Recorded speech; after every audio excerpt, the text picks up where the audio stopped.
دوستان عزیز، یک نوار از انجیر محلی خودمون نشون میدیم. میوه های بهاریش الان پخته رسیدگی، شهد و شکر گشتگی از یک تاش رو میکنیم و بینید که انا این دویم قطار میوه هایی که الان ها ماهی آگوست میپزد نه که این رس و شیرین میشد. ده من این میوه های دویم قطار بستگیش چقدر بسیار میبندد.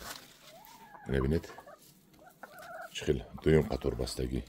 این یکم بهاری، یکم قطاری، یکم من هم یک تاش رو میکنم. هازی ما از بلند یک تاش رو کندیم، کن خورده میبینیم چخیل است. بسم الله الرحمن الرحیم. من تازه کردم این رو و گزیده به شما نشون میدم.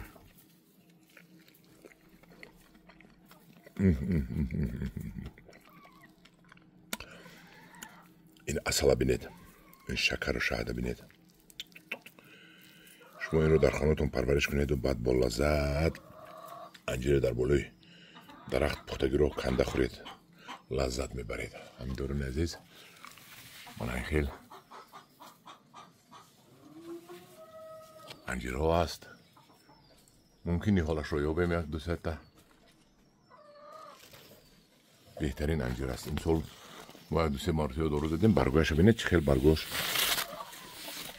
آدم ها بسیار برگ انجیر نشون میتن، اما تورتنک زدگی برگ انجیر مرا بینید یگان تورتنک زدگی نیست. برای چی؟ برای آنکه ما سری وقت دارو زدیم، تورتنک رو کشتیم،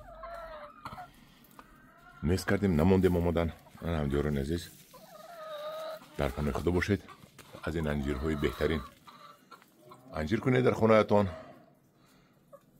و با مسافت و پدر و مادر کمپیرتان حتما انجیری با مزه دید.